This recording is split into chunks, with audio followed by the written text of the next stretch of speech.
الحمد للہ الحمد للہ رب العالمین والعاقبۃ للمتقین نحمدہ ونستعینہ ونستغفرہ ونؤمن بہ ونتوکل علیہ ونشہد ان لا الہ الا اللہ وحدہ لا شریک لہ ازلی ابدی دہری دینوی ولا اول لہ ولا آخر لہ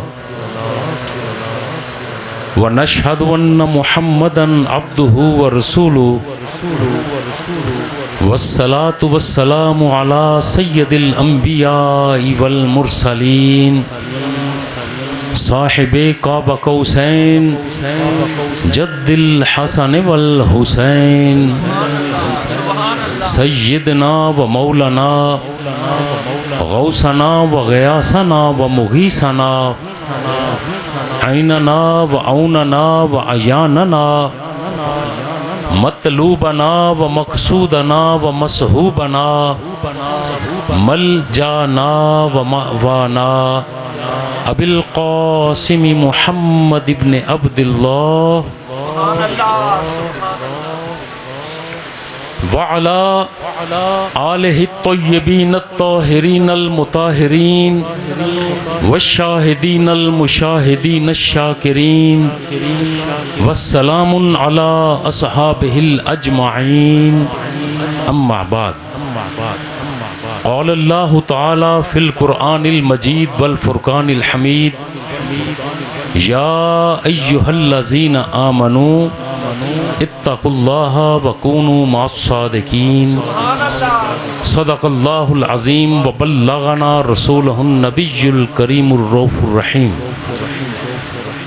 ان اللہ وملائکتہ یصلون علی النبی یا ایہا الذین آمنوا صلوا علیہ وسلموا تسلیما الصلاة والسلام علیک یا سیدی اللہ الصلاة والسلام علیک یا حبیب اللہ الصلاة والسلام علیک وعلا آلک یا سیدی یا نعمت اللہ گفتگو سے قبل یہ گزارش کر دوں کہ میں اپنا ایک ایمانی اور نفسیاتی مسئلہ آپ کو پہلے بتا دوں جب کسی محفل میں حضور علیہ السلام کی بارگاہ میں درود و سلام کا نذرانہ پیش کرنے کا مرحلہ آئے اور حضور کے امتی اپنا سینہ بند رکھیں اپنی زبانوں کو دانتوں تلے پیچھے چھپا کر بیٹھیں مجھے اللہ جانتا ہے تکلیف ہوتی ہے مصطفیٰ وہ جو آپ کے لیے میرے لیے ہم سب کے لیے تاریک غاروں میں تنہا رویا کرتے تھے امتی ہونے کا حق ادا کریں نا ذرا پڑھیں الصلاة والسلام علیک یا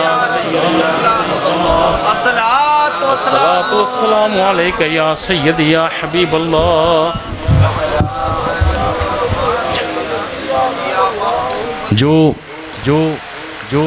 جو گدائے در رسول ہے جو گدائے در رسول ہے جو علی کے قدموں کی دھول ہے اسے مان لو تم شہنشاہ وہی کائنات کا پھول ہے یہ چاند جس کا ستارہ ہے وہ ردائے زہرا بطول ہے یہ دین جس نے بچا لیا وہ حسین کا ہی اصول ہے جس زندگی میں ولی نہ ہو وہ سراب دھوکہ و بھول ہے اظہر تیرا یقین یہ سب مومنوں کو قبول ہے اللہ جل مجدہ کی بے حد حمد و ثنا نبی مکرم رسول محتشم امام الانبیاء حبیب کبریا شہ ہرد و سرا سید المرسلین رحمت للعالمین قائد فوج اسلام اور دامغ جوش اسنام حضور علیہ الصلوۃ والسلام کی ذات بابرکات پر ہدیہ درود و سلام اور اہل بیت اطہار کی بارگاہ میں منقبت کا نذرانہ پیش کرنے کے بعد اللہ جل مجدہ سے یہ دعا ہے کہ ہم سب کی حاضری کو اپنی بارگاہ میں قبول و منظور فرمائے، اور بارگاہ قدس میں یہ بھی التجا ہے کہ ایک مرد درویش کے پہلو میں بیٹھ کر مجھے حق بیان کرنے کی توفیق عطا فرمائے، اور آپ کو پوری توجہ، دلچسپی، ہمت، حوصلے کے ساتھ حق سننے کی توفیق عطا فرمائے۔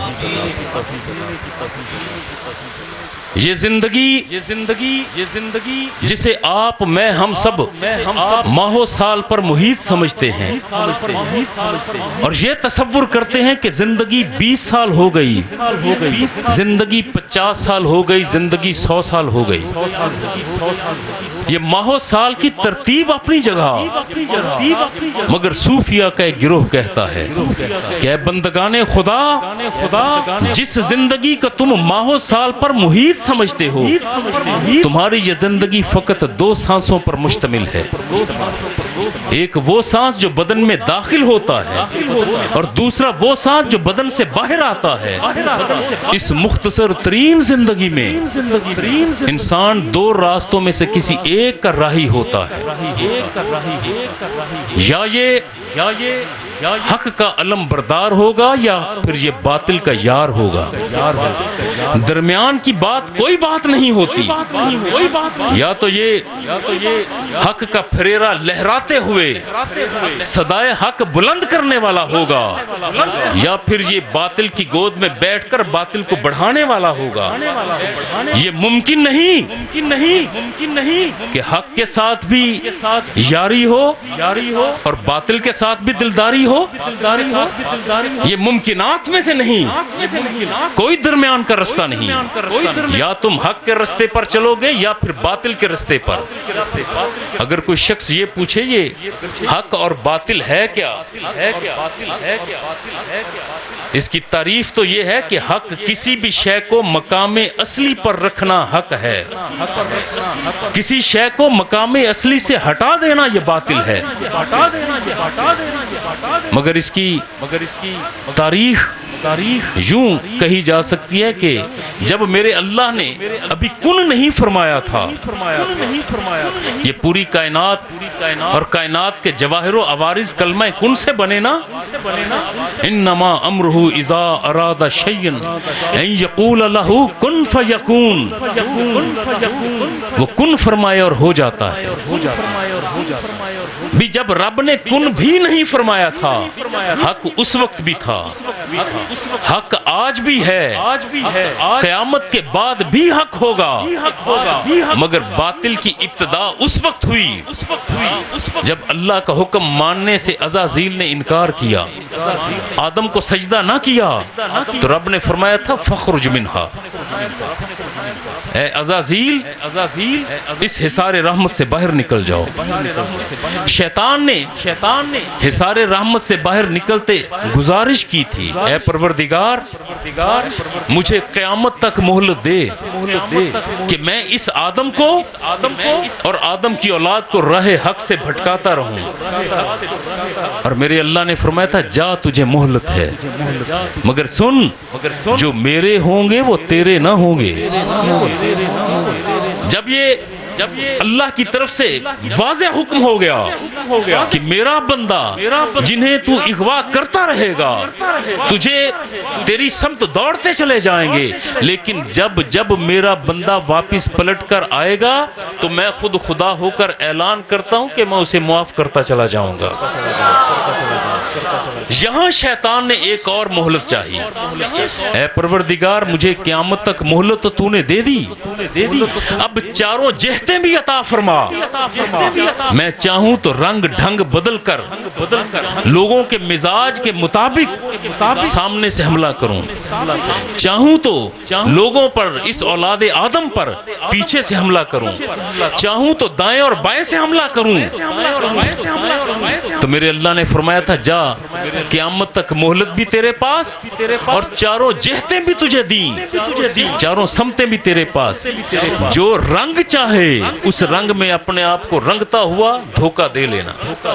اب ہم پریشان ہیں کہ اے پروردگار ہماری تو اتنی عمریں نہیں جتنا شیطان کا تجربہ ہے. اور اس شیطان نے مقابلے کیے ہیں نبیوں کے ساتھ، رسولوں کے ساتھ، ولیوں کے ساتھ، ان کے اصحاب کے ساتھ. اس شیطان کے سامنے ہماری کیا حیثیت؟ ہماری تو عمریں مختصر ہیں، اس کا صدیوں کا تجربہ. ہم جی لیں گے تو کوئی 60 سال جی لے گا، 70 جی لے گا، کوئی 100 جی لے گا. سوال ذہن میں ابھرا. جس ذہن میں یہ سوال ابھرتا ہے اسی ذہن میں اللہ رب العزت اس کا جواب بھی رکھتا ہے کہ اے بندگان خدا، جہتیں 4 نہیں ہوتی، سمتیں 4 نہیں ہوتی، جہتیں تو 6 ہوتی ہیں. ایک جہت نیچے بھی ہے، ایک جہت اوپر بھی ہے. 4 جہتیں اگرچہ شیطان کو دے دی ہیں مگر یہ 2 جہتیں رحمان کی ہیں.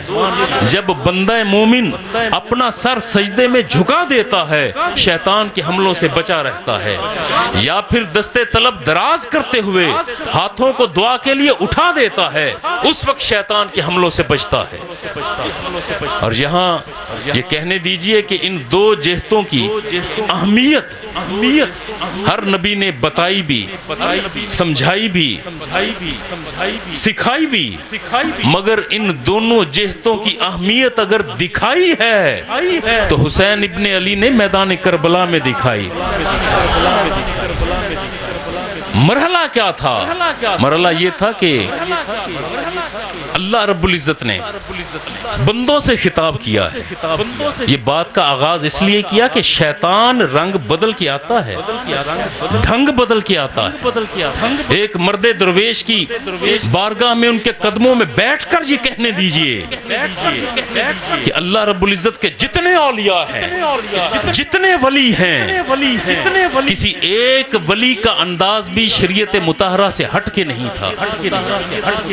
میں نے پہلے کہا آج اللہ تعالیٰ مجھے حق بیان کرنے کی توفیق عطا فرمائے، کیونکہ آج کا میرا بیان کوئی عوام کی دلجوئی کے لیے نہیں، آپ سے واہ واہ کروانے کے لیے ہرگز نہیں، اللہ کی قسم نہیں.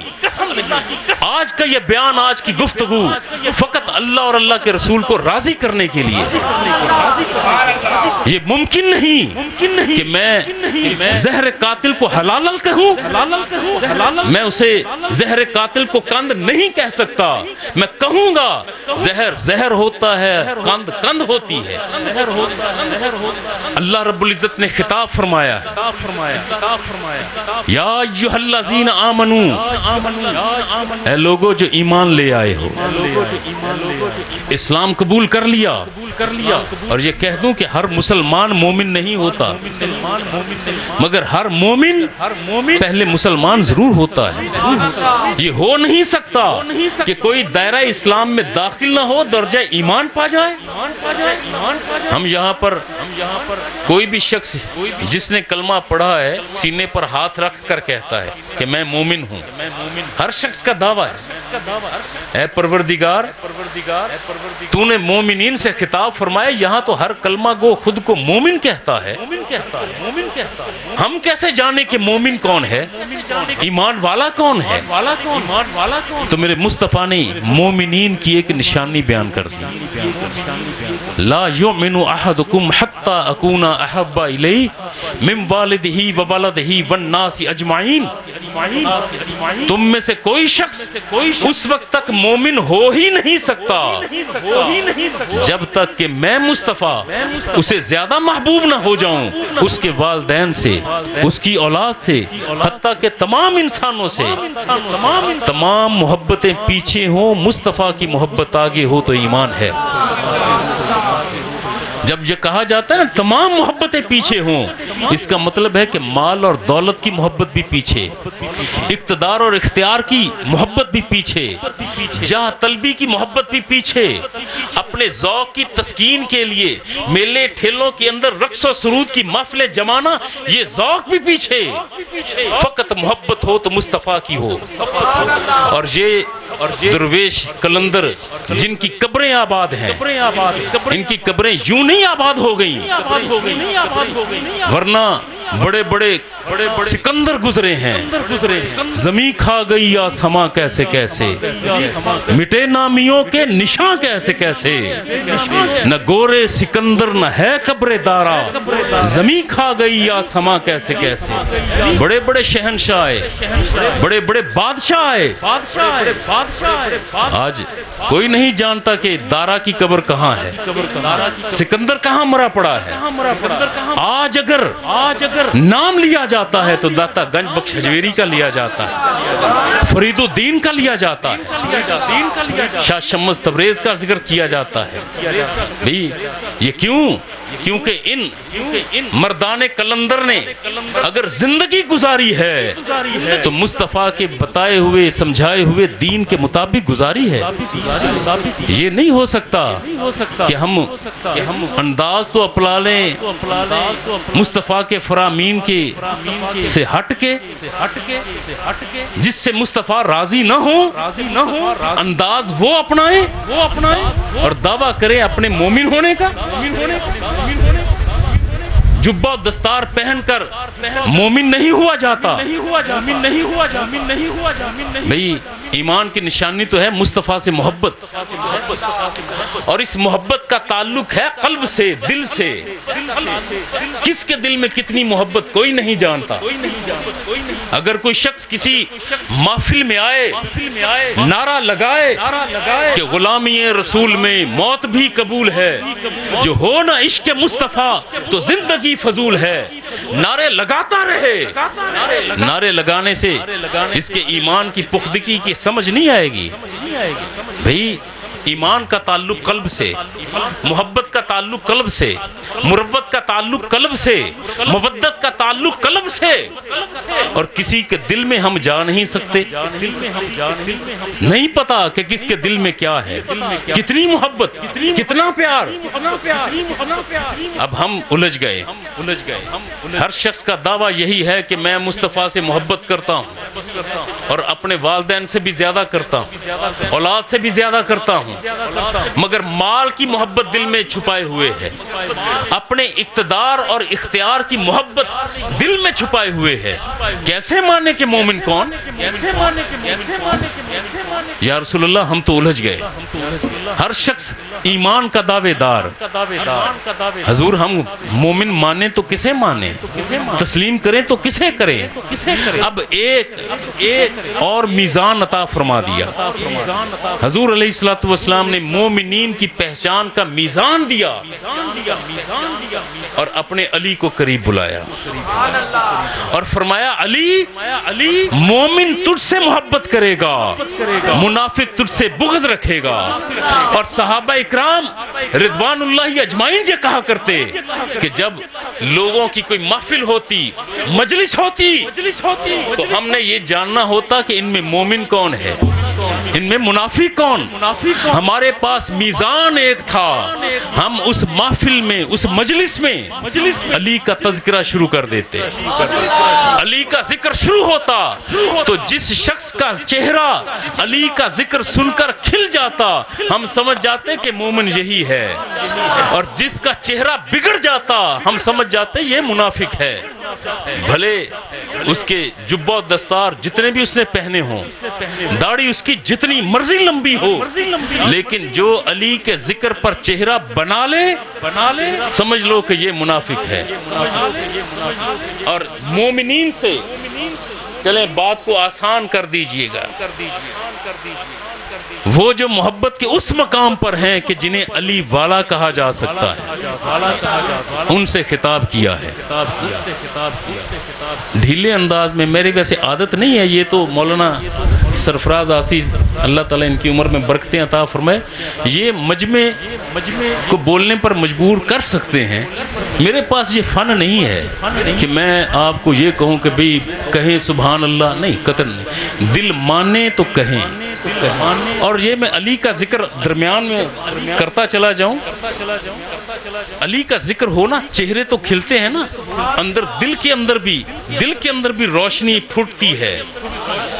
کیونکہ حضور علیہ السلام کا ایک فرمان ہے، النظر الی وجہ علی عبادہ، علی کے چہرے کو دیکھو، علی کے چہرے کو دیکھنا عبادت. بھئی کیسے خوش قسمت تھے وہ قرون اولیٰ کے مسلمان. کوئی وضو بھی نہیں کیا، کوئی مال بھی خرچ نہیں کیا، کوئی محنت اور مشقت بھی نہیں کی. گھر کا دروازہ کھولا، گلی میں آ گئے، سامنے سے علی چلے آ رہے ہوں، علی کے چہرے پر نظر پڑ گئی، ان کی عبادت ہوتی چلی گئی. بھئی ہم بھی تو پڑے ہیں راہوں میں، دل تو ہمارا بھی چاہتا ہے کہ علی کی نسبت کے ساتھ عبادت ہو جائے، مگر 14 صدیاں گزر گئی، ہم علی کو دیکھ نہیں پاتے، خواب میں بھی زیارت نہیں کر پاتے. بوجھ ہماری روحوں پر بہت زیادہ. تو کیا مصطفیٰ کا وہ فرمان خاص دور کے مسلمانوں کے لیے تھا؟ اگر خاص دور کے مسلمانوں کو علی کی نسبت سے عبادت کا ذوق پورا کرنے کی بات آتی ہے اور بعد والے ہم محروم رہ جائیں، تو مصطفیٰ کی رحمت للعالمین پر حرف آ سکتا ہے. وہ تو ہے تمام جہانوں کے لیے رحمت. تو پھر علی کی نسبت کے ساتھ عبادت کا سواد اور سرور لینے کے لیے ہم کریں تو کریں کیا؟ ایک حکم آپ کے لیے بھی ہے، ایک حکم میرے لیے بھی ہے، قیامت تک آنے والے تمام مسلمانوں کے لیے ایک حکم موجود. مصطفیٰ نے علی کی نسبت جوڑتے ہوئے ذکر کیا تھا، الذکر علی عبادہ. اے لوگو، علی کا ذکر کرو، علی کا ذکر کرنا بھی عبادت ہے. ذوق بنے تو صبح کہو علی علی، ذوق مانے، دل مانے تو دوپہر کو کہو علی علی، رات کو کہو علی علی. علی کا ذکر کرتے چلے جاؤ، تمہاری عبادت ہوتی چلی جائے گی. یہاں ایمان والوں سے خطاب فرمایا، یا ایھا الذین آمنو، اے ایمان والو، اتقوا اللہ، اللہ سے ڈرو. یہاں کسی منصب دار سے ڈرنے کی بات نہیں ہے، دنیا داری کے معاملے میں اللہ سے ڈرو، جو تمہاری یکتائیوں میں بھی ہے، جو تمہاری تنہائیوں میں بھی ہے، جو تمہارے سفر میں بھی ساتھ ہے، جو تمہارے حضر میں بھی ساتھ ہے، جو تمہاری محفلوں میں بھی ہے. اللہ سے ڈرو. ہر عمل، جو عمل کرتے ہو، بھئی عمل کرنے کا انداز کیا ہے؟ خوشی یہ ہے کہ عرس کی اس تقریب میں آج ذکر خدا، ذکر مصطفیٰ، ذکر اولیاء ہے، اور خوشی کی بات یہ ہے کہ آپ یہاں پر موجود ہیں. اور یہ خوش آئند بات یہ ہے کہ آپ ٹھیک اچھی تعداد میں ذوق سے بیٹھے ہیں. اگر اسی انداز اور تسلسل کو برقرار رکھا جائے تو اللہ راضی ہوگا. کوئی کام جس سے رب راضی ہوتا ہو اسے کرنے میں قطعی طور پر نہ ہچکچائیں، اور جس کام سے یہ خوف ہو کہ کہیں رب ناراض نہ ہو جائے اس کام کرنے میں کبھی دلیری نہ کریں.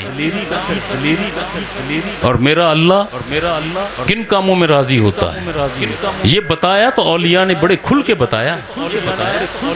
اللہ کے ولی یوں ہی مقام ولایت پر نہیں پہنچے، رقص و سرود کی محفلیں جما کر ڈفلی اور ڈھولک کی تھاپ پر ناچتے ہوئے مقام ولایت پر نہیں پہنچے. مقام ولایت پر پہنچے ہیں تو فقط ذکر خدا اور ذکر مصطفیٰ سے پہنچے. اللہ کی رضا پر عمل کرتے ہوئے پہنچے ہیں۔ اور اگر کوئی شخص یہ چاہتا ہے نا کہ ہم بھی رب کے مقرب بندوں میں ہو جائیں، آپ جو یہاں پر بیٹھے ہیں یقیناً بستر چھوڑ کر، کاروبار چھوڑ کر آئے ہیں ذکر خدا، ذکر مصطفیٰ سننے کے لیے۔ آپ کا یہاں آنا عبادت، آپ کا بیٹھنا عبادت، آپ کا یہ باتیں سننا عبادت۔ اور اگر مجمع کا منظر بدل دیا جائے،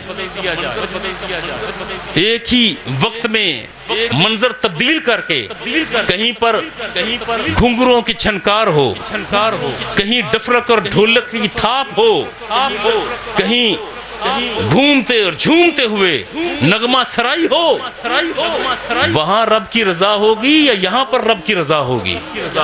یقیناً وہیں پر رب کی رضا ہوتی ہے جہاں پر ذکر رب کا ہو، رب کے مصطفیٰ کا ہو، جہاں ذکر اولیاء کا ہو۔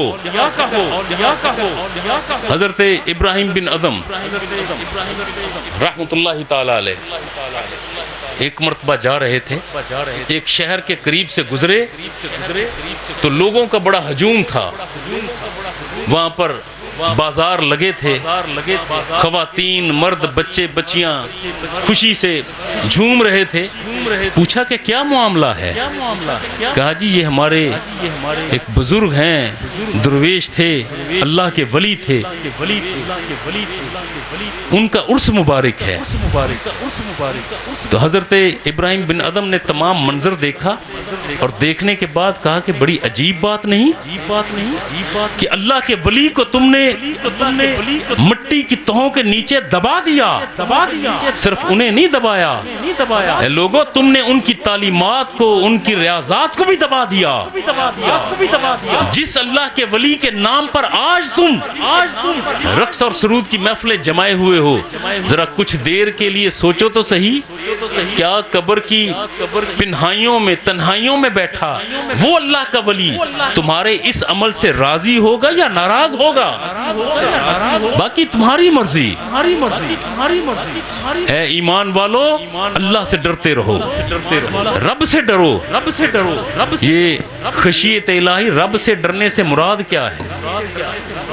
اللہ سے ڈرنے سے مراد یہ نہیں ہے کہ جیسے کسی جنگل میں جائیں تو کسی شیر، چیتے، بھیڑیے کے چیر پھاڑ کھا جانے کا خوف ہو، آگ میں جل جانے کا خوف ہو، کہیں تاریک اندھیروں میں بھٹک جانے کا خوف ہو، جسم کے کٹ جانے کا خوف۔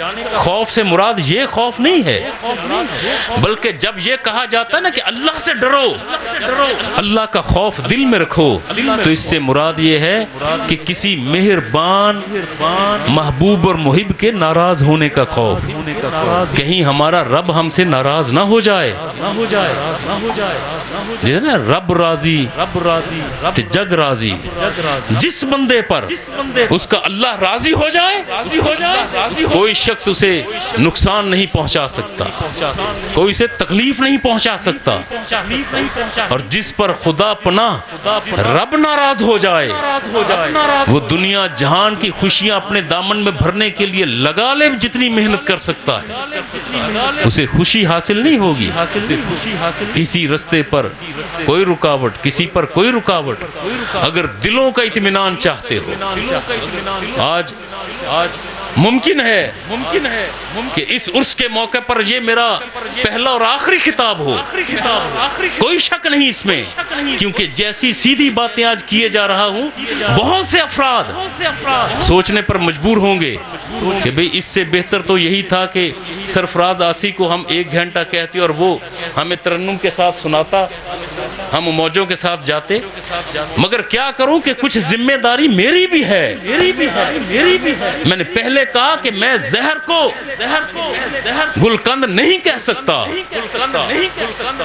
جانتا ہوں کہ آپ لاکھوں روپیہ بینکوں سے نکلوا کے کچھ لوگ بیٹھے ہیں کہ جب کوئی مورت اپنے پاؤں کی تھرکار شروع کرے گی، گھنگروں کی آواز آئے گی تو ہزاروں روپے اس پر لٹا دیے جائیں گے۔ یہ بھی علم ہے کہ یہاں اس محفل میں نغمہ سرائی کے لیے دور دراز کے علاقوں سے گلوکاروں کو دعوت دی گئی اللہ کا نام لیتے ہوئے ذرا ذکر کرنا. کیا تمہارے اس عمل سے اللہ اور اللہ کا رسول راضی ہوگا؟ جس کے نام پر آج عرس مناتے ہوئے اس جگہ پر موجود ہو، تو کیا یہ مرد قلندر جس نے ساری زندگی عبادت اور ریاضت میں گزاری، کیا یہ قبر کی تنہائیوں میں اپنے مریدین کے اس عمل سے خوش ہوگا؟ اگر میری اس بات سے کسی کے ذہن میں یہ آ گیا نا کہ شاید یہ تو وہابی ہو گیا،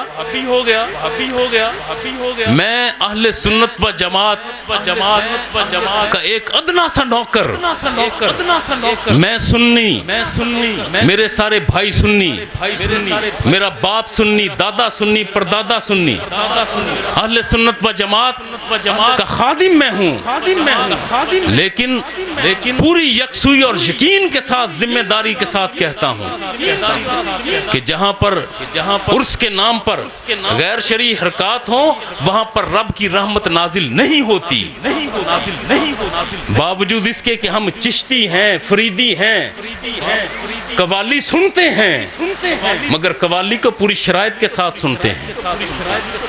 مادر پدر آزاد ہو کر قوالی بھی نہیں سنتے، اس کی باقاعدہ شرطیں ہیں، شرطیں پوری ہوں تو پھر وہ کلام سنو جو بندے کو زمین سے اٹھائے، اس کی روح کو بارگاہ قدس تک پہنچا دے، بارگاہ مصطفی تک پہنچا دے، اولیاء اللہ کی بارگاہ تک پہنچا دے. اتقوا اللہ، اللہ سے ڈرو، اس بات کا خوف نہ ہو کہ ہم نے ایگریمنٹ کر لیے، ہم نے وعدے کر لیے، اگر روک دیا تو ہمارے بات پر یقین کون کرے گا؟ بھلے کوئی یقین نہ کرے، اگر دل مطمئن ہے کہ رب راضی ہو تو یہ مال جو آپ نے ایڈوانس دیے ہوئے ہیں جاتے ہیں بھاڑ میں، جائیں.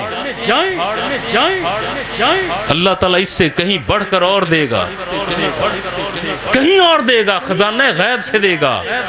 میں خود درویش نہیں ہوں، کوئی ولی نہیں ہوں، لیکن ایک ولی کی چوکھٹ پر بیٹھ کر ایک مرد قلندر کا بیٹا ہوتے ہوئے، درویش کا بیٹا ہوتے ہوئے یہ بات کہتے ہوئے کوئی ہچکچاہٹ محسوس نہیں کرتا. اتقوا اللہ، اللہ سے ڈرتے رہو، وَكُونُوا مَعَ الصَّادِقِينَ، اور ہاں سچوں کے ساتھ ہو جاؤ. جو بات سچی کرے، جو بات حق سچ کی کرے، اس کے ساتھ کھڑے ہو جاؤ.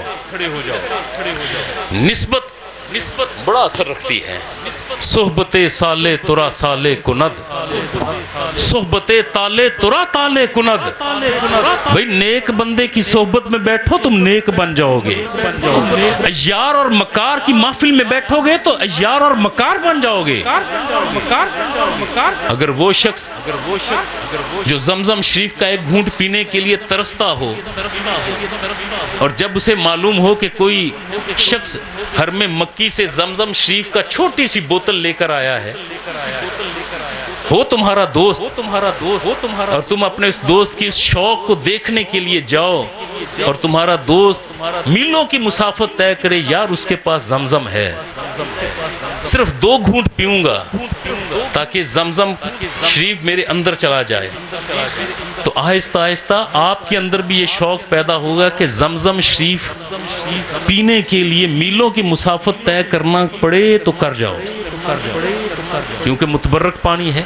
اور اگر محفل ایسی ہو کہ جہاں پر شراب کی بوتل لینے کے لیے تمہارا کوئی دوست 10 میل کی دوری پر جا رہا ہو اور تمہیں کہے کہ چلو میرے ساتھ، ایک مرتبہ جاؤ گے اور کہو گے کہ یار یہ اچھی چیز نہیں، دوسری مرتبہ جاؤ گے، تیسری مرتبہ جاؤ گے، چوتھی مرتبہ اس کے ساتھ بیٹھ کر گھونٹ لگاتے رہو گے. صحبت سالے ترا سالے کند، صحبت تالے ترا تالے کند، نیک بندوں کی صحبت میں بیٹھا کرو نیک بن جاؤ گے، یار کی محفل میں بیٹھو گے تو مکار بن جاؤ گے۔ شیخ سعدی رحمۃ اللہ تعالی علیہ کا ذکر کیا تھا مولانا سرفراز آسی نے، اور مجھے بھی یاد آ گئے وہ۔ آپ نسبت کی بات کرتے ہوئے ذکر کرتے ہیں، گلے خوشبو در حمام روزے، رسید از دست محبوبی بدستم، بدو گفتم کہ مشکی یا عبیری، کہ ازبو دلاویزے تو مستم، بگفتہ من گلے نہ چیز بودم، ولیکن مدت با گل نشستم، جمال ہم نشین در من اثر کرد، وگرنہ من ہما خاکم کے ہستم۔ ترجمہ سنیے اور سرور لیجئے گا۔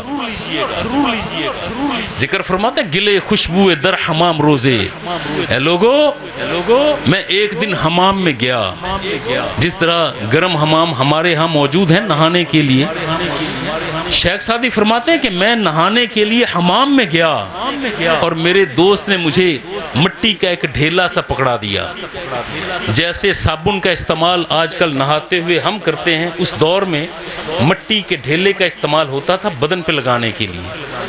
گلے خوشبو در حمام روزے، رسید از دست محبوبی بدستم، بدو گفتم کہ مشکی یا عبیری۔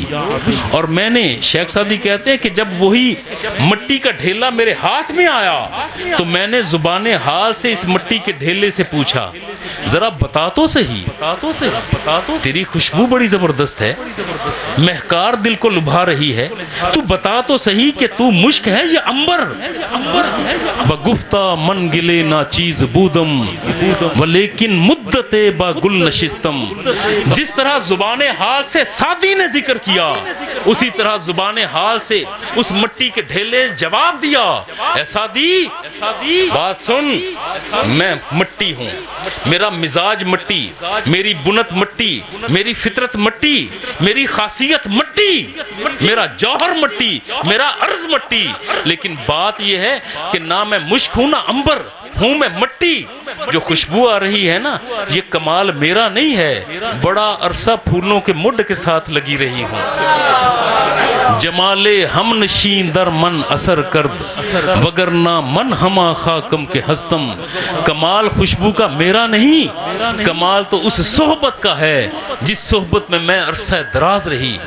اگر خالی مٹی پھولوں کے ساتھ رہے وہ خوشبودار ہو جائے، اور میں تو کہوں گا کہ بڑے خوش قسمت ہیں آپ کہ آپ اس مقام پر ایک مرد کلندر کی صحبت میں ہیں، ایک درویش آپ کے پاس ہے، حضرت پیر سید معظم علی شاہ بخاری رحمہ اللہ تعالی علیہ۔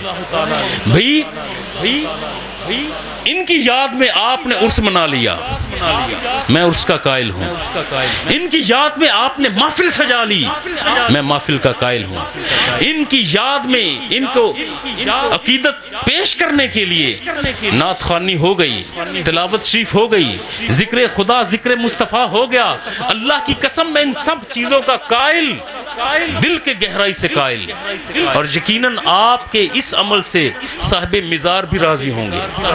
اللہ اور اللہ کا رسول تو راضی، یقیناً راضی، صاحب مزار بھی راضی، اللہ بھی راضی، اللہ کا رسول بھی راضی، اور سلاسل اولیاء کے تمام سلسلے جتنے بھی ہیں ان سب کا مڈ پار ہے مولا علی۔ اور کہنے دیجئے کہ سلسلہ قادریہ ہو، فریدیہ ہو، چشتیہ ہو، نقشبندیہ ہو، سہروردیہ، تمام سلاسل، ان تمام کو جہاں سے جاگ لگتی ہے، جہاں سے مہریں لگتی ہیں، وہ علی بھی راضی ہوگا۔ اور اب ذرا منظر میں بدلنے لگا، بدل دوں منظر تھوڑا سا۔ اگر عرس کی تقریب ہو، حضرت پیر سید معظم علی شاہ رحمۃ اللہ تعالی علیہ کے نام پر عرس سجا لیا، رات کو محفل سجا لی، انہیں راضی کر لیا، اور یہ سمجھ لیا کہ اب صدا کی رضامندی ہو گئی، آج کی رات گزری، کل کا دن آیا، آج کی محفل کی باتیں تم نے بھلا دی، تلاوت شریف تمہارے ذہنوں میں نہ رہی، نعت خوانی کرنے والے، نعت پڑھنے والے عزیزم سلیم بھائی، انہوں نے نعت شریف پڑھی، کلام پڑھا، آپ نے بھلا دیا۔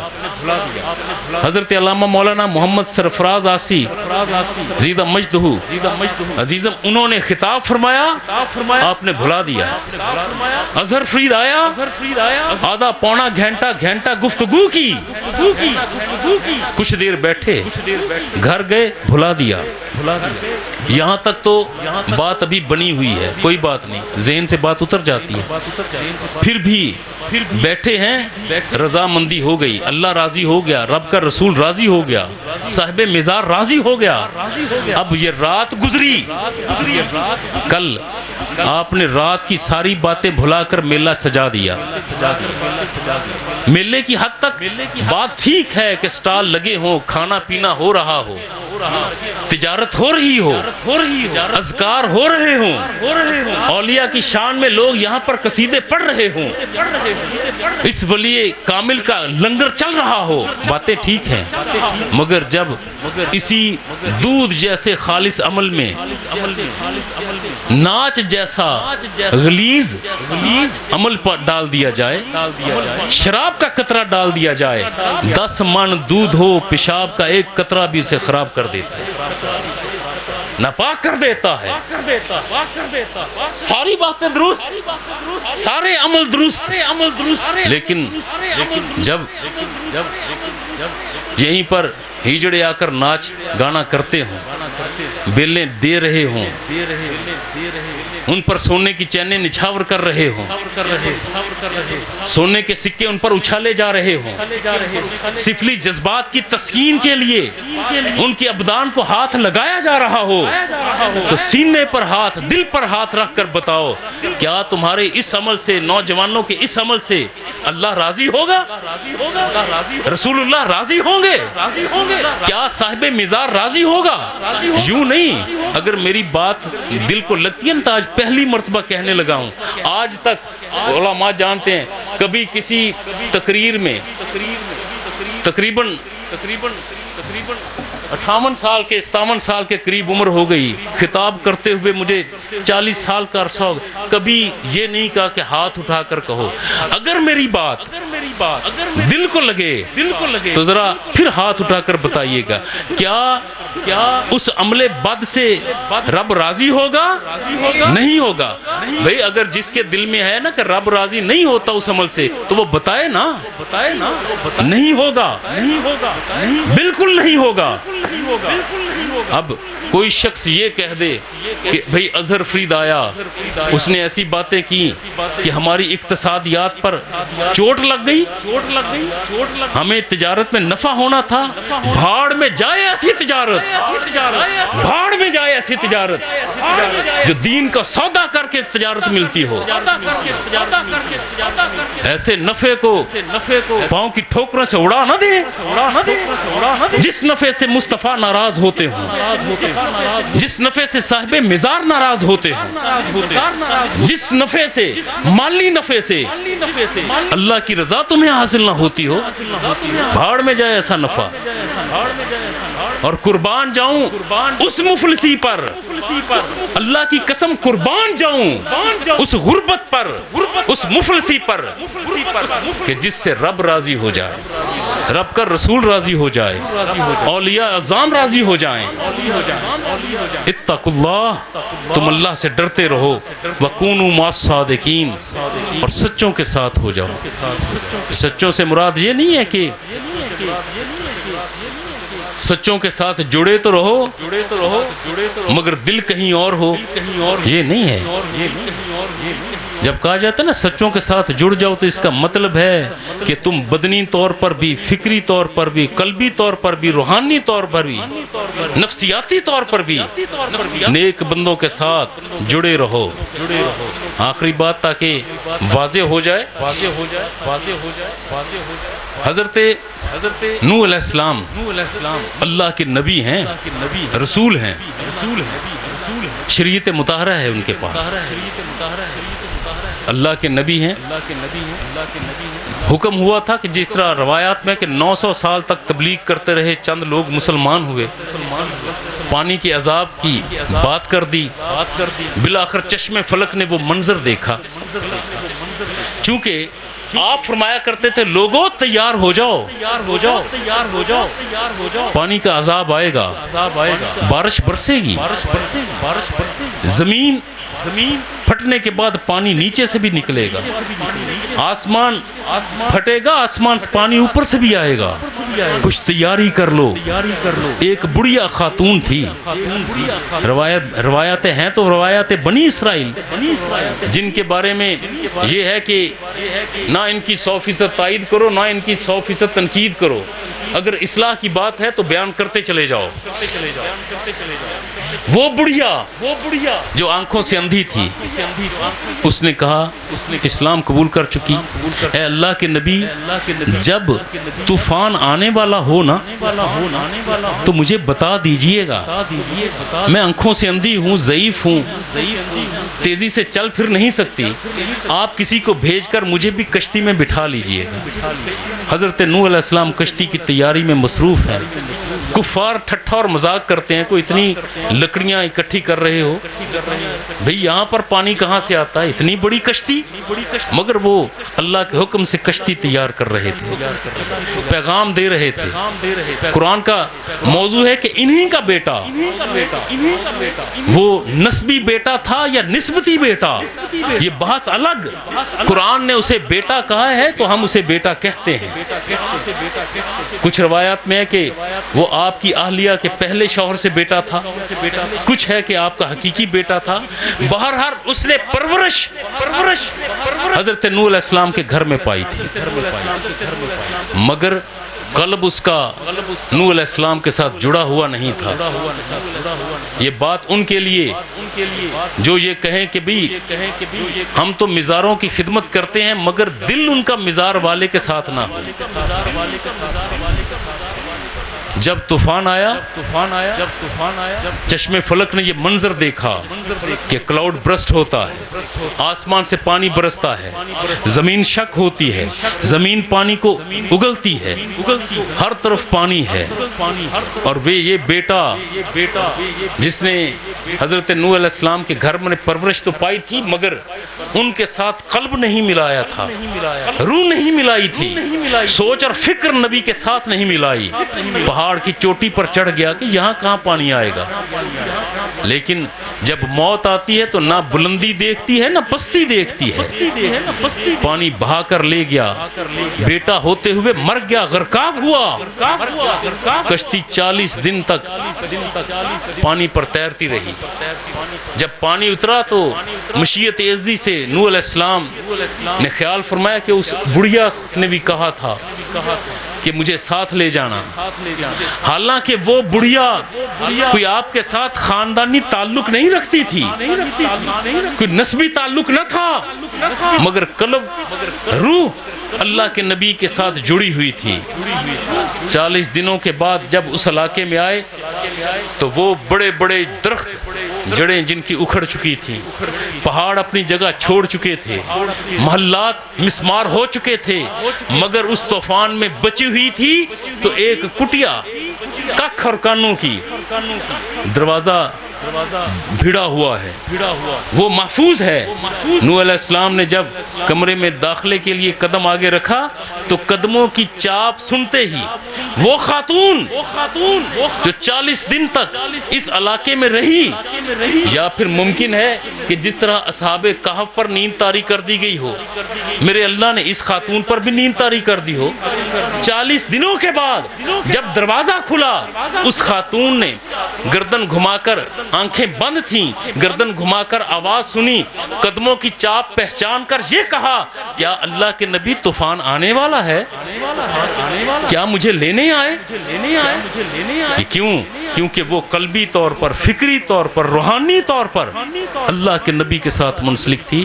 تو میرے عزیز، میرے دوست، میرے بھائی، میرے بیٹے، اللہ خطاب فرماتا ہے اے ایمان والو، مومنین سے خطاب ہے، مصطفیٰ سے محبت کرنے والوں سے خطاب ہے، علی والوں سے خطاب ہے، علی کا نام سن کر جس کا چہرہ کھل اٹھتا ہے اس شخص کے ساتھ خطاب ہے۔